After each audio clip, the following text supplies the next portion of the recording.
Hey everybody, it's Mr. George, and today I wanted to do a brief video uh, summarizing, reviewing, and comparing three different uh, Chinese belief systems. Okay, three different ethical belief systems that existed within China. Um, I guess the major question that comes up that a lot of different belief systems or religion ask around similar time as we get into the classical period is, why is there so much suffering in the world? Okay, so that question, why is there so much suffering in the world, is a question that's being addressed, and it's being answered in different ways based on how people feel about people. So let's move into Confucianism. Okay, so this is around 551 to 479 BC or BCE. Okay, where we have the end of the Zhou dynasty. We have this individual named Confucius, who was a teacher, and as a result, education was very important. So as far as the major beliefs of Confucianism, similar to a lot of systems, it was to try and encourage some type of like social order. Okay, and he's promoting this, based on five major relationships that help kind of create this social order. It is important to know that nothing was really written down during his life, similar to a lot of these historical stories that we've been talking about. This is written down like at a later point. Okay, so as far as the beliefs, this is the examples of the five different relationships.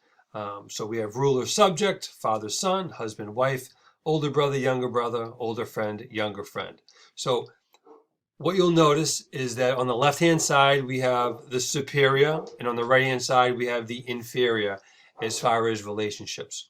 Okay, so don't think that, oh, Confucianism is promoting equality. Not really. It's promoting social order through these relationships that have a superior and inferior relationship.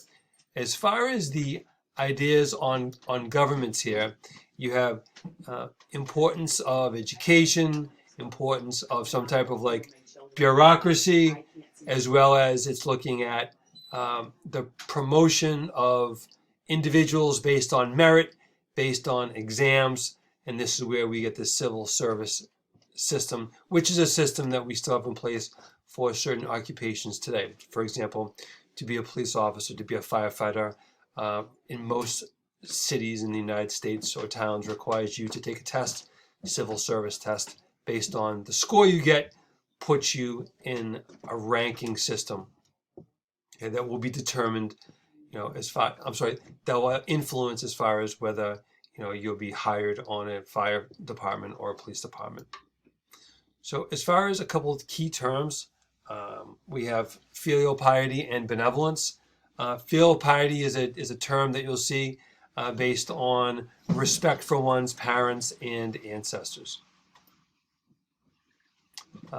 The important text for Confucianism is referred to as the Analects.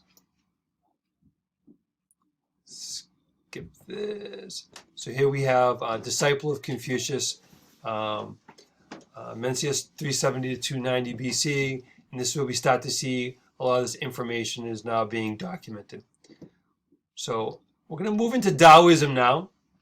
Okay, Lao Tzu, which is around 604 BCE. So as far as Daoism, what's important is it really looks at, say, the natural order. Okay, natural order. So as far as to escape the social, political, cultural traps of life, one must escape by. So it's really rejecting, systems that are being put in place. It's almost like, just like let it be natural rhythm of the universe. There's like this universal force. As far as not having these human laws, which may be referred to as like these artificial systems that are actually part of the problem. Kind of like let nature take its course. So as far as government, the type of government that this would really be a fan of would be one that really governs the least. Human constructs are unnatural. Again, universal force. As we kind of move down here, a couple things as far as like key terms. One symbol that I want to look at is the yin and the yang. Okay, a lot of people have seen this symbol. You have these two different colors that are complementing itself. Each makes the circle, and then you're going to see inside the circle we have an opposing color. So really what this really represents, in the universe is that we have the coexistence of opposing forces. Okay, and within those opposing forces, we have an example of the other force. Okay, so really, yin yang really refers to the coexisting in the universe of different forces. Okay, for example, hard and soft. As we kind of move through here, the Tao Te Ching is the actual text of Taoism. And I guess to kind of compare the first two, which gives us a preview to legalism, how is man to live in a world dominated by chaos, suffering, and absurdity? So we have, some type of like moral order, again, based on these relationships within Taoism, this universal force, and then within legalism, which is the next one, you're going to see this, harsh rule that promotes social order, basically because people are afraid of breaking the rules. So, and that brings us to legalism, where a primary person that you're going to hear about is Han Feizi. Core beliefs. Well, the reason why we have to have strict punishments and rule with an iron fist is because people naturally are selfish. Which with this type of thinking, you can see why they wouldn't be a fan of democracy. Okay, rather than people saying, well, people just vote based on whatever they want, not based on what's in the best interest of the state.